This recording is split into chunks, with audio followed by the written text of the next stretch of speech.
पढ़ते नहीं है ग्रंथी।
नेक्स्ट एग्जांपल भी सेम क्रॉस मल्टीप्लिकेशन की है।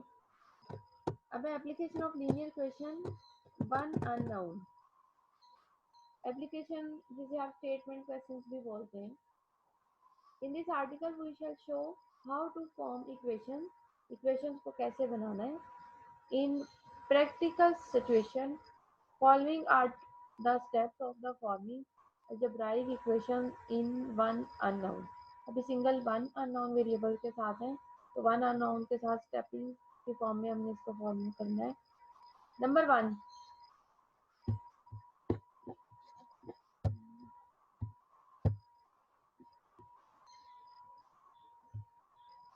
पे है truly understand the meaning of the problem. सबसे पहले तो मीनिंग प्रॉब्लम का अंडरस्टैंड करना है कि प्रॉब्लम में पूछा क्या जा रहा है, किस चीज की प्रॉब्लम बताई जा रही है। Write down a variable verbal equation लिखनी है हमने। इक्वेशन को अंडरस्टैंड करते हुए स्टेटमेंट को इक्वेशन लिखनी है हमने। इक्वेशन में डिनोट करना है, denoted one of the unknown quantity by x. जो चीज़ हमें मालूम नहीं है, यानी कि जो चीज़ हमसे पूछी गई है, उसे हमने अननोन के साथ लेना है, एक्स के साथ। Number 4, express each quantity in the verbal equation either by number or an algebraic expression in x। Express करनी है ईच क्वांटिटी, हर क्वांटिटी को एक सेपरेट इक्वेशन के साथ, और इस एक्सप्रेशन के अंदर अलजेब्राइक एक्सप्रेशन की फॉर्म में सिर्फ और सिर्फ जितनी भी आप एक इक्वेशन बना रहे हैं इक्वेशन के अंदर, क्योंकि हम अभी सिंगल वन अननोन की फॉर्म में पढ़े हैं, तो सबको कहता है आपने एक्स से डिनोट करना है। जितनी भी इक्वेशन के अंदर जो भी पूछा जाएगा, जिस भी फॉर्म के साथ हमने उस इक्वेशन को एक्स के साथ डिनोट करते हुए शो करना है। अब दोबारा रिपीट करती हूँ, सबसे पहले तो क्वेश्चन को अच्छे से पढ़ना है, अंडरस्टैंड करना है। तो क्वेश्चन में क्या क्या चीज़ गिवन है और क्या चीज़ पूछी जा रही है। जो पूछी जा रही है उसे अननोन वेरिएबल एक्स के साथ रखना है, उसके अकॉर्डिंग जो पूछी गई इक्वेशन है वो बनानी है। इक्वेशन, तमाम इक्वेशंस में अब सिंपल एक सिंगल वेरिएबल का मतलब तमाम जितनी भी इक्वेशन बनेंगी उसमें एक्स के साथ ही कम्बिनेशन आएगा। एक्स डिवीजन में आ रहा है, मल्टीप्लिकेशन में आ रहा है, एडिशन में आ रहा है, किसी भी फॉर्म में जो भी बनेगा वो एक्स की फॉर्म में बनेगा। ठीक है। अब एग्जांपल यहाँ पर दी गई है सबसे फर्स्ट पे, example 1.18। A freight train contains 60 cars is to be divided into two trains, one of which shall contain three times as many cars as the other. How many cars will be there in each train? Freight train जो loading वाली train है, जो माल, जिसे माल contain train train बोला जाता है, जो सामान एक तरफ से दूसरी तरफ लेके जाती हैं, उन वो ट्रेन है कंटेन, उस पर 60 कार्स हैं। Is to be divided into two train, और उसे दो ट्रेन के अंदर डिवाइड किया है 60 कार्स को। वन ऑफ विच, उनमें से एक जो है, contains three times as many cars as the other, दूसरी ट्रेन के अकॉर्डिंग कहता है वो तीन दफा जो है वो उन कार्स को ले जा सकती है। How many cars will be there in each train, तो अब ये बताएं कि दोनों ट्रेन के अंदर जो डिवाइड की गई है कार्स वो कितनी है। Let x is equal to number of cars in smaller train, एक ट्रेन जिसके अंदर सिंगल वन टाइम्स में कार जाएंगी, और दूसरी ट्रेन जिसमें पहली कार ट्रेन के निस्बत तीन दफा, यानी कि तीन गुना ज्यादा कार्स जा सकती हैं। उसे उसने लार्जर ट्रेन के साथ लिया है, छोटी वाली को स्मॉलर के साथ लिया है। लार्जर एक्स है और स्मॉलर 3x है। दोनों की division divided into two train, दोनों को मतलब ऐड किया जाए तो दोनों में कितनी ट्रेन में कार्स हैं, 60। X plus 3x is equal to 60, and x और 3x ऐड होकर 4x इज इक्वल टू 60 और x is equal to 15। x is equal to 15, the number of cars in smaller train, and 45, the number of cars in larger train। बड़ी train के अंदर 45, यानी कि तीन गुना ज्यादा है, और स्मॉलर में 15 थी, जैसे छोटी थी तीन गुना कम थी एक सिंगल ट्रेन के फॉर्म में। अब नेक्स्ट पे है, नेक्स्ट एग्जांपल है 1.19। A swimming tank can be filled by one pump in 40 hours and by a smaller pump in 60 hours. How long will it take to fill the tank, both pumps together? Swimming tank है, वो field हो रहा है, एक अगर single one pump से किया जाए तो वो 40 घंटों में फिल होता है, और अगर उसे स्मॉलर, उससे भी छोटे पंप से किया जाए तो वो 60 घंटों में होता है, 60 आवर्स में। How long will it take to fill the tank, both pump together, अगर दोनों पंप्स मिल के उसको फिल कर रहे हैं, फिर कहता है बताएं कि दोनों कितने घंटों में कर लेंगे। 20 आवर्स इसके और 60 आवर्स उसके, हाफ 30 हो जाएंगे। अब इस कंबाइन में हमने बताना है कि दोनों कितनी कितनी देर में करेंगे। Let x be required number of hours to fill the tank, हमने लेट कर लिया एक्स जो है, यानी कि दोनों के कंबाइन जो हमने फाइंड करने हैं वो यहाँ पर हमने एक्स लेनी है। If both pumps work together, अगर दोनों मिलके काम कर रहे हैं, since bigger pump can fill the tank in 40 hours, so that part filled in 1 hour is, एक छोटा टैंक 60 में कर रहा है, बड़ा 40 में कर रहा है। 40 का मतलब है कि 40 घंटे, और अगर एक घंटा लिया जाए, यानी कि एक हिस्सा लिया जाए टैंक का बड़े पंप के हिसाब से, तो वो एक हिस्सा यानी कि एक घंटा क्या बनेगा, 1 आवर मीन 1/40, यानी कि 40 में से एक घंटा लिया।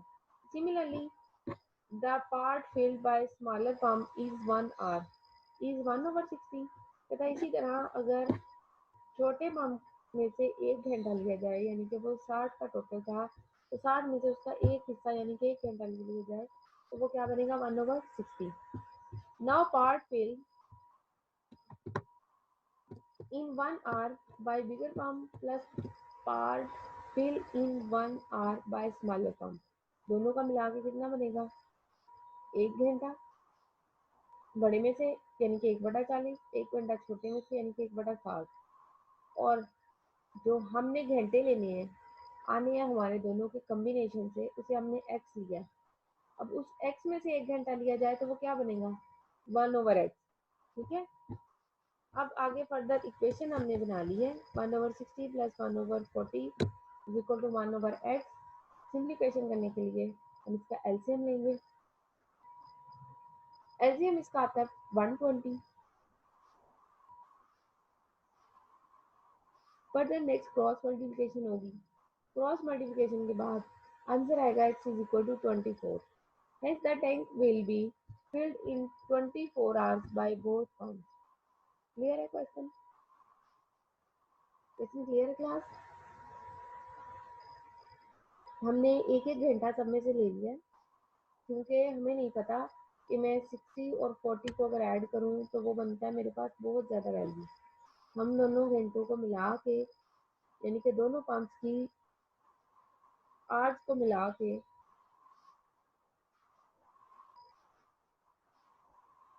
पंप फिल करना चाह रहे हैं, लेकिन दोनों के कॉम्बिनेशन से पंप जो है वो एक्स्ट्रा फिल होगा। हमने जितना भी डिफाइन किया गया है वो हम फिल कर रहे हैं। दोनों एक ही कैपेसिटी यानी कि बड़ी है और एक ही कैपेसिटी कम है। यही समझ लें एक पाइप में से पानी ज़्यादा आ रहा है और एक में से कम आ रहा है। ज़्यादा वाले ने उसको जल्दी फिल कर देना और कम वाले ने उसको ज़रा देर से फिल करना। तो उसके अंदर से हमने उसको एक एक घंटा लिया है और दोनों का अगर कंबाइन किया था पंप को यूज़ किया जाए तब कितने घंटे में होता है, तो हमने दोनों कंबाइन को एक्सलेक्ट किया था, उसमें से भी 1 घंटा ले लिया जो कि 1/x आया। क्वेश्चन बनाइए, उसको सिंप्लीफाई किया तो हमारे पास आंसर आ गया एक्स का, जो कि बेसिकली हमारे पास दोनों पंप की एडिशन के साथ फिलिंग आवर्स है 24 आवर्स। नेक्स्ट है 1.20, a farmer can plow a field in 6 days using a tractor. His helper can plow the same field in 10 days using a small tractor. How many days will he require for the plowing if they work together? एक किसान है, प्लो मतलब जो जैसे क्यारी में हम गोडी कहते हैं और खेत में ये होता है कि वहां पर उसकी भी वो गोडी टाइप ही होती है, लेकिन वो ये हो जाती है कि करा फेरा जाता है जैसे उसे बोलते हैं, ये ट्रैक्टर से ही फेरा जाता है। कहता है 6 डेज में उसको प्लो कर रहा है फील्ड को, खेत को, और उसका जो हेल्पर है उसके पास छोटा ट्रैक्टर है और वो उसी अगर फील्ड को प्लो करेगा तो वो 10 दिनों में करेगा। किसान 6 दिनों में और उसका हेल्पर जो है वो 10 दिनों में करता है ट्रैक्टर की डिफरेंस की वजह से। हाउ मेनी डेज कहता है दोनों कितने कंबाइंड डेज लगेंगे अगर दोनों को इकट्ठे एक ही फील्ड में प्लो पे लगा दिया जाए। Let x is equal to number of days required to plough the field if they work together. दोनों इकट्ठे काम करते हैं तो हमने उसको लेट कर लिया एक्स। और अगर फार्मर के डेज थे 6, उसमें से एक दिन निकाला जाए तो क्या बनेगा? 1/6। Similarly, the part flowed by helper in 1 day is helper कितने दिन में करा था? 10 दिनों में, तो उसमें से एक दिन ले लिया जाए 1/10। Now part done in 1 day by farmer and part done by helper is equal to the part done by both। दोनों की एडिशन एक एक दिन के हिसाब से लिया 1/6 plus 1/10 is equal to 1/x। और by using LCM condition over में LCM क्या आ जाएगा आपके पास 30, बिकॉज 10 में से भी 2 आएगा और 6 में से 2 और 5 और 3 जो है हमारे पास क्या बनेगा? 15 और 2 30 हो जाएगा। 5 प्लस 3 और 30 1/x। क्रॉस मल्टीप्लिकेशन करेंगे, सिंप्लीफिकेशन के बाद आंसर आएगा 30/8 और 15/4। 3 डेज और एक दिन का 3/4 हिस्सा, 3 दिन पूरे लगेंगे और आगे एक जो है दिन वो तकरीबन पौना दिन लगेगा, जैसे कि 0.75 के इस टाइप का डेज लगेंगे।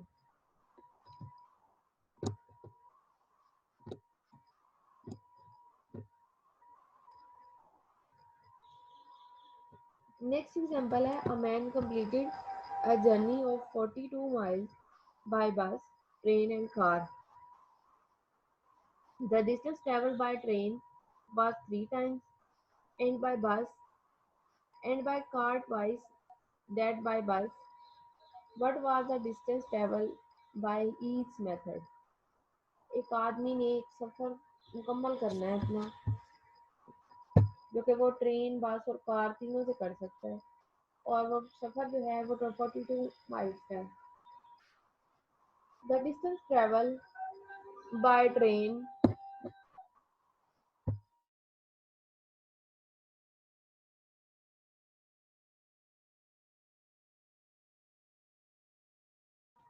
The distance travelled by train was 3 times that by bus. 3 times mean इतना वो डिस्टेंस बस से सफर कर रहा है, मुकम्मल कर रहा है, वो ट्रेन से 3 गुना ज्यादा करेगा। यानी कि अगर बस का हम एक्स लेने हैं तो ट्रेन का क्या आ जाएगा 3x। By car twice dead by बस, और कार में ज्यादा हो जाएगा बस की निस्बत से 2x, क्योंकि ट्रेन सबसे ज्यादा स्पीड से चलती है। बस और कार की स्पीड तकरीबन एक सेम होती है, लेकिन बस जो है वो अगर डिफरेंस वाइज चल रही है तब बस की स्पीड क्या था उस हिसाब से नहीं है, बस स्लो मोशन में जा रही है, तो बस जो है उसका ट्रेवल कम है और कार का ज़्यादा है। अब कार ट्वाइस होगी तो अगर बस 7 ली हुई है तो ट्वाइस सॉरी एक्स ली है तो कार कितनी हो जाएगी 2x की फॉर्म बनेगी। What was the distance travel by each method. अब किसी भी मेथड को कहता है उसमें सफ़र करना है तो आप तमाम मेथड से बताएं कि वो कितने कितने मील सफ़र कर सकता है तीनों की निस्बत से। Let x be the number of miles traveled by bus, then 3x miles in the number of miles traveled by train and 2x miles traveled by car. The total number of miles traveled is therefore x plus 3x plus 2x is equal to 42। तीनों के combination से करना है 42। x plus 3x plus 2x is equal to 42। Distance travel by बस, यहाँ पे x की value निकालेंगे 3 और 2 और x 6x is equal to 42 और x इज इक्वल टू 7 आ जाएगा। Distance travelled by bus x is equal to 7, train से 3x था जो कि 21 हो जाएगा, और कार से मेरे पास 7 आंसर आया था तो कार से बन जाएगा 2x इज इक्वल टू 14। ये मुख्तलिफ तरह की एग्जाम्पल्स हैं, यहाँ पर डिफरेंट दी हुई हैं डिफरेंट मेथड के साथ। नेक्स्ट पे अब 8 times a number is decrease by 5 the result is 123। What is the number. अब एक नंबर है 8 टाइम अ नंबर, एक दफ़ा एक नंबर का 5 कम कर दिया जाए तो कहता है वो इसका रिजल्ट जो है वो 123 आता है। नंबर हमने फाइंड करना है। लेट कर लेंगे नंबर x और यहाँ पर हमारे पास फॉर्म बनेगी number 8 time 8x decreases by 5 minus 5 and result is 123।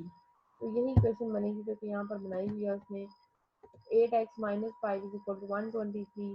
यहाँ से अब x की वैल्यू निकाल लेंगे तो हमारे पास x इज इक्वल टू 16 आ जाएगा।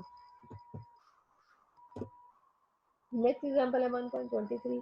The sum of two numbers is 47। अब ये क्वेश्चन सिंगल 1 वेरिएबल के साथ भी हो सकता है और ये क्वेश्चन 2 वेरिएबल्स के अकॉर्डिंग भी हो सकता है। तो दो नंबर्स का बोला इसलिए हम दो नंबर भी लेट कर सकते हैं, यहाँ पे जरूरी नहीं है कि सिंगल 1 नंबर ही के साथ सॉल्व कर लें।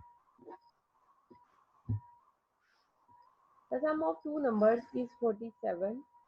If one number is 5 more than the other,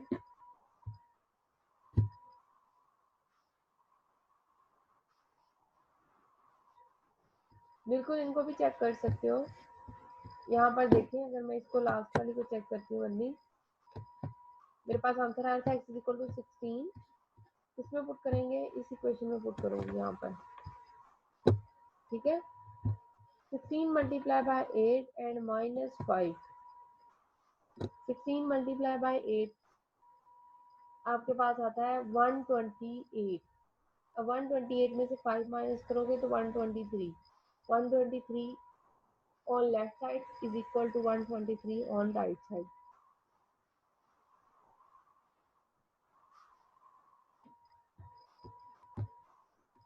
इनको भी आप चेक कर सकते हैं, आंसर पे कोई इफेक्ट नहीं। लीनियर इक्वेशन है, लीनियर में तो जरूरी नहीं है कि आप उसे चेक करें क्योंकि एक ही तो आंसर आता है। हाँ क्वाड्रेटिक में आप इसे जरूर करिएगा क्योंकि क्वाड्रेटिक में कोई कंडीशन सेटिस्फाई होती है और कोई नहीं होती, यानी कि अगर दो रूट्स आ भी जाते हैं तो दो रूट्स में से समटाइम एक रूट सेटिस्फाई होता है दूसरा नहीं होता। अब the sum of two numbers is 47. If one number is 5 more than the other, what are the number। अब पहले नंबर को हमने लेट कर लिया x स्मॉलर। अब कहता है if one number is 5 more than the other, अगर एक नंबर दूसरे नंबर से 5 गुना ज्यादा है व्हाट आर द नंबर, दोनों को नंबर्स को फाइंड करना है। क्वेश्चन को मैं इस तरह भी कर सकती हूँ, let x be the smaller number and y be the greater number. ठीक है, x plus y is equal to 47 एक इक्वेशन बनेगी, और दूसरी इक्वेशन बनेगी y is equal to x plus 5 के साथ। होगा यही कि दोबारा उसकी वैल्यू इसमें पुट करोगे, सिंप्लीफिकेशन से आंसर पे इफेक्ट नहीं आएगा, वही आंसर आएगा। कुछ क्वेश्चन जो हैं वो लीनियर इक्वेशंस की फॉर्म में दिए गए हैं और सिंगल वन वेरिएबल फॉर्म में, लेकिन हम उसे वन वेरिएबल के अकॉर्डिंग से निकाल के टू वेरिएबल में भी सॉल्व कर सकते हैं, जिससे आंसर पे कोई इफेक्ट नहीं आएगा, क्योंकि सब्स्टिट्यूशन करेंगे या एडिशन सब्ट्रैक्शन कुछ भी करेंगे तो आंसर जो है वो डिफरेंट नहीं होगा, आंसर वही आएगा।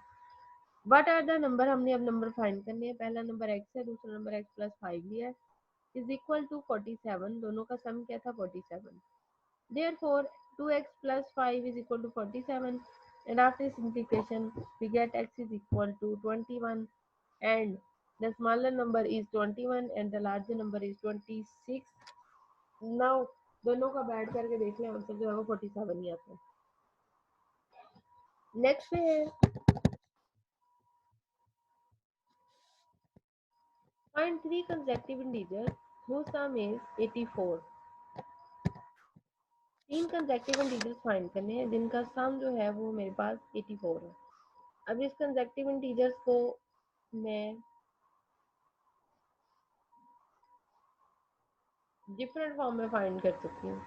अगर इसको हम टू वेरिएबल्स या थ्री वेरिएबल्स की फॉर्म में भी सॉल्व कर सकते थे, लेकिन उसके लिए कंडीशन ये होनी थी कि यहाँ पर सिर्फ एक ही वर्ड में उसने कंप्लीट कर दिया क्वेश्चन के थ्री कंसेक्टिव इंटीजर्स फाइंड करें जिनका सम 84 है। इसके लिए साथ में कोई और कंडीशन दी जाती तो हम एक्स प्लस वाई प्लस जी में ले सकते थे।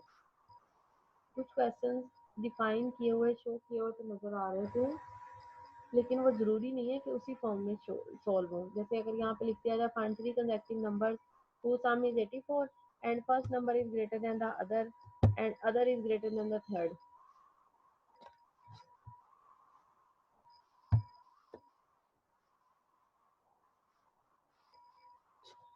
Late consecutive three numbers, consecutive numbers क्या होते हैं,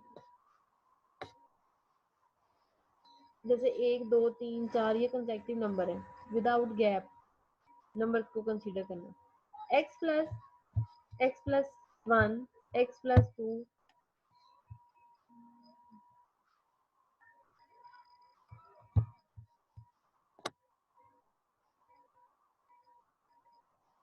आप इसकी जगह ये x plus one x plus two की जगह पे और नंबर भी ले सकते थे, नेगेटिव नंबर्स भी ले सकते हैं, क्योंकि कंसेक्टिव नंबर बोला उसने एडिशन सब्ट्रैक्शन वाले नंबर नहीं बोले। लेट के यहाँ तीनों नंबर, तीनों की एडिशन कहता है किसके इक्वल, 84 के इक्वल, तीनों को ऐड करेंगे, x is equal to answer आएगा 27। अब आपके पास देखें x is equal to 27, x is equal to 28, x is equal to 29, तीन आंसर आए।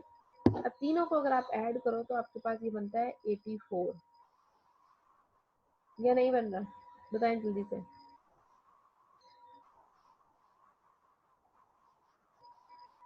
तीनों की एडिशन से 84 ही आता है। 20 20 20 60 एंड 60 और प्लस 9 69 एंड 69 प्लस 15 84। अब नेक्स्ट पे the three consecutive number whose sum is or odd consecutive number is 129। अब ऑड का मतलब है कि 1 3 5 7, ठीक है, इस फॉर्म के नंबर है, तो इसमें कंसेक्टिव भी बोला है और ऑड भी बोला है।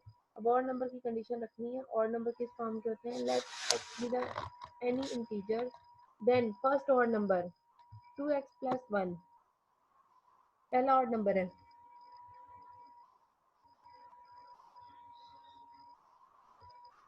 यहाँ पर जीरो पुट करती हूँ एक्स की जगह पे, यहाँ पर क्या आएगा 1, बिल्कुल 1 एक ऑड नंबर है।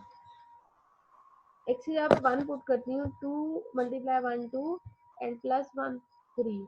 एक्स की जगह पे 3 पुट कर लें तो 3 और 2 6 एंड प्लस 1 7। ये ऑड नंबर की कॉम्बिनेशन है, इसको इसी फॉर्म में यूज करते हुए हमने ऑड नंबर एक कंसीडर किया है। उसके बाद उसे नेक्स्ट वाला ऑड नंबर 3 और उससे next odd number 2x plus 5 के साथ तीनों को ऐड किया है। ऐड करने से आंसर जो है कहता है 129 आता है। ये भी ऊपर क्वेश्चन में दिया हुआ है। अब सिंप्लीफिकेशन करेंगे, आंसर निकालो, आंसर निकालोगे तो यहाँ से एक्स इक्वल टू 20 आ रहा है।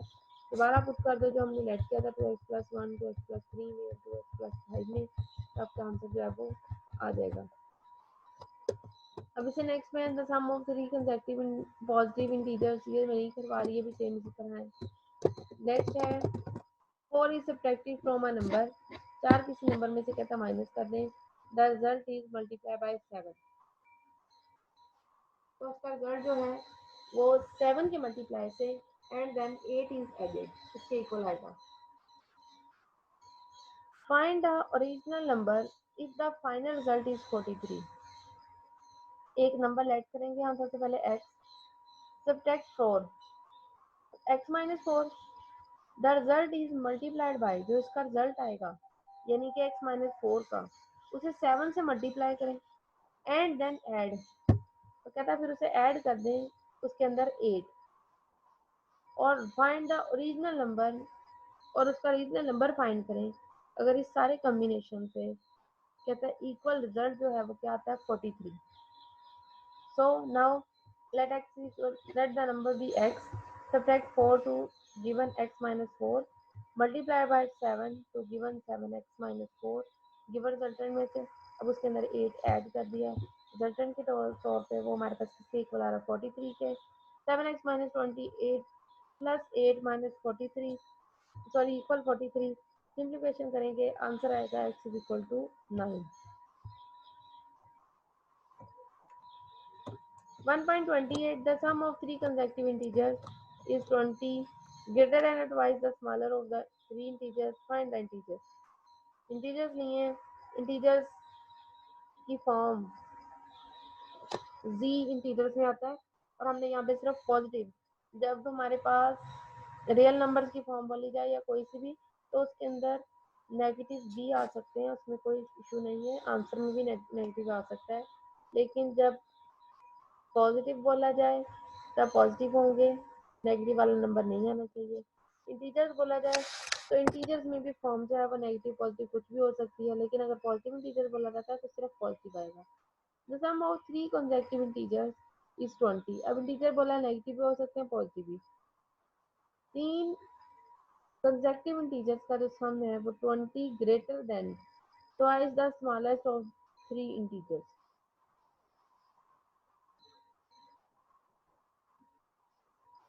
तीन इंटीजर्स लेंगे पहले, x+1 x+2, तीनों का सम जो है 20 greater than the twice, 20 greater than the twice का क्या मतलब है, यहाँ पर 20 greater than twice the smaller, twice the smaller 2x, उसमें 20 ग्रेटर मतलब +20, मीन 3 कंसेक्यूटिव इंटीजर जो हैं इज यानी कि इक्वल हैं, छोटा जो सबसे नंबर है जो कि हमने x लिया है 2x प्लस 20 के इक्वल आएंगे of the 3 integer, find the integer. अब हमने इंटीजर फाइंड करना है, सबसे पहले यहाँ पर लेट किया x represent the smaller of the 3 consecutive integers and x plus 1 represent the second largest and x plus 2 represent the third largest integer. Sum of three consecutive integers is equal to 20 greater than the smallest, x plus 1, और ये जो equal लिखा हुआ है ये equal नहीं आएगा, यहाँ पर भी x+2 ही आएगा, ये यहाँ पर x+2 is equal to 2x plus 20. Now simplification of both sides, 3x plus 3 is equal to 2x plus 20 and variables 3x minus 20 minus 2x is equal to 20 minus 3, take on one side 20 minus 3, and after simplification x is equal to 17, x is equal to 17 as the smallest integer, x plus 1 means 17 plus 1 as the greater, and x plus 2 means 17 plus 2 19 is the most greatest integer of 3. Now next, to check our answers we must determine whether or not they satisfy the condition stated in the original problem. Since 17, 18 and 19 are consecutive integers whose sum is 54 and Since twice the smallest plus 20 is also 54 and 2 into 17 plus 20 is equal to 54, we know that our answers are correct. ये सिर्फ उसने नीचे बताया कि अगर आप answer को put कर लें क्वेश्चन के अंदर जो इक्वेशन बनाई है आपका आंसर जो है वो सेटिस्फाई करेगा अगर आपने इक्वेशन जो है वो बिल्कुल करेक्ट बनाई हुई है। नेक्स्ट पर है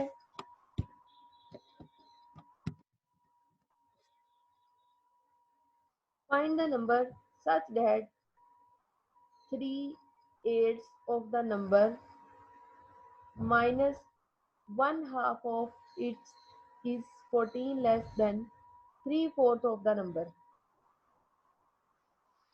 Find the number हमने फाइंड करना है such that कहता है 3/8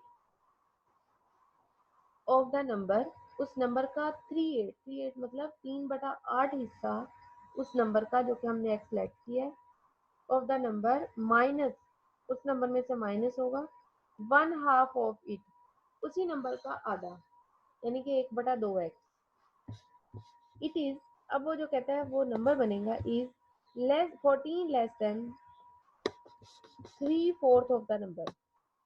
अब उसी नंबर का 3/4 माइनस यानी कि लेस देन माइनस 14 क्वेश्चन क्या बनेगी find the number such that 3/8 of the number let का लिया number x 3/8 of the number यानी कि 3/8 हिस्सा उस नंबर का x का माइनस 1/2 ऑफ इट मतलब माइनस 1/2x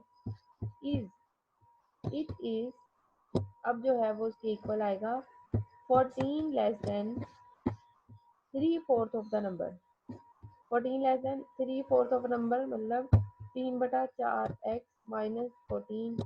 अब यहाँ पर सिंप्लीफिकेशन जो है वो आप लोग खुद कर लें दोनों साइड पे एलसीएम ले लें सेपरेट फर्स्ट साइड पे एलसीएम आपके पास आ जाएगा 8 और राइट साइड पे एलसीएम आ जाएगा 4 after simplification we get x is equal to 16 and for satisfaction check 3/8 x minus 1/2x is equal to 3/4x minus 14 put x is equal to 16 and satisfying both sides minus 2 is equal to minus 2।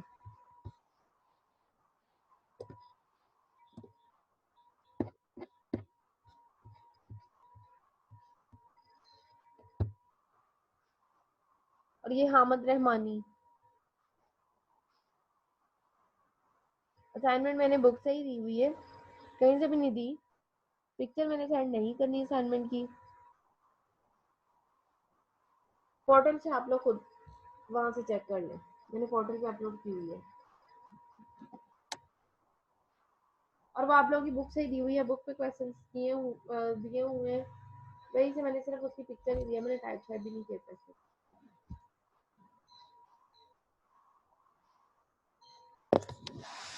और ये कितनी बार मैं आपको book name बताऊं मोहम्मद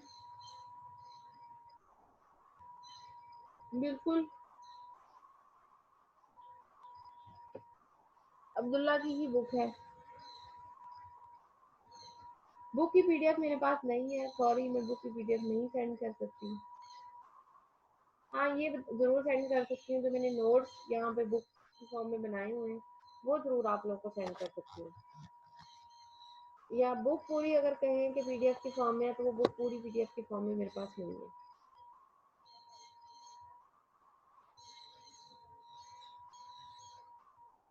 वो मैं group में कर दूंगी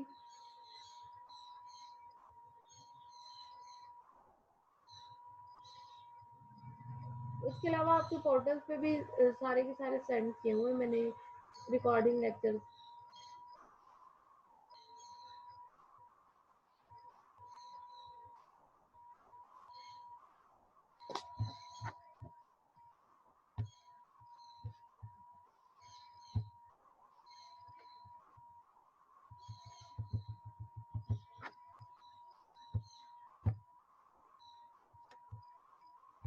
नेक्स्ट एग्जांपल है a sum of rupees 3000 is invested part at 3% per year and the rest at 4% per year find the amount invested at each rate if the income is rupees 102 for 1 year A sum of 3000 is invested, 3000 रुपए का जो सम है यानी कि 3000 रुपए जो है वो इन्वेस्टेड किया गया है, पार्ट ऑफ 3% पर ईयर, हर साल के हिसाब से 3%, and the rest at 4% per year. 3% और 4% के हिसाब से उसको इन्वेस्ट किया गया है। Find the amount invested at each rate, 3% पे कितनी अमाउंट इन्वेस्ट की है, 4% पे कितनी अमाउंट इन्वेस्ट की है, दोनों अमाउंट बतानी है। If the income is rupees, अगर इनकम जो है वो 102 फॉर 1 ईयर, एक साल के लिए जो इनकम है वो 102 रुपये, ठीक है। लेट्स करेंगे x, the amount invested at 3%, इसमें से sum of rupees 3000 invested, part at 3% per year, हर साल के हिसाब से 3% दिया जा रहा है, and the rest at 4% per year. और जो पीछे 3000 में से 3% देने के बाद जो रकम रह गई है उसमें से 4% भी हर साल दिया जा रहा है, ठीक है। क्वेश्चन क्लियर हो गया। 3000 रुपये टोटल इन्वेस्टमेंट है उसकी, उसमें से 3% उसने पर ईयर के हिसाब से दिया है, 3% पूरे 3000 पे 3% दे रहा है, ठीक है। 3000 का 3% कितना बन जाएगा, 30। और फर्दर जो 3000 में से 3% दे रहा है उसके बाद जो रकम बच जाती है, जैसे मेरे पास 2000 है या 3000 ही है, उस पर मैंने 3% के हिसाब से इन्वेस्ट किया है, तो इन्वेस्ट में सपोज करती हूँ कि मेरे पास जो इन्वेस्ट किया मैंने वो 3000 के हिसाब से बन रही है 3%, 20 रुपीज़ या 30 रुपीज़, ठीक है। अब 30 रुपीज़ निकालने के बाद बाकी कितनी रकम रहेगी है मेरे पास, 2970 रुपीज़। अब 2970 रुपीज़ के अंदर अब उतने रुपए पे 4% लगेगा, ठीक है। रेस्ट का मतलब यही है उसने लिया, फिर बाकी रकम रह जाएगी 3% देने के बाद, उस पर 4% का उसने किया है। Find the amount invested at each rate if the income is rupees 102 for 1 year, let x is equal to the amount invested at 3%, 300 और 3% देने के बाद पीछे रहती है 300 माइनस एक्स जो कि इन्वेस्ट किया 4%, इन्वेस्टमेंट को इंटरेस्ट को उसने ओपन किया 0.03 परसेंटेज ओपन किया, ठीक है। परसेंटेज कर्म में 100 का साइन लगेगा 0.04, मल्टीप्लाई 300 माइनस एक्स बिकॉज ये इसमें से निकाली हुई है, इतनी रकम जो बचेगी उसको 0.04 उसने इन्वेस्ट करना है। दोनों की एडिशन पे कहता है टोटल कितनी रकम आ रही है 102 रुपये। दोनों की सिंप्लीफिकेशन करेंगे राइट और लेफ्ट की, तो परसेंटेज के हिसाब से अमाउंट आ जाएगी 1800, वो दे रहा है 3% पे और 4% जो है वो 1200 पे दे रहा है, ठीक है। क्लियर है क्वेश्चन, आज के लिए इतना ही बहुत है।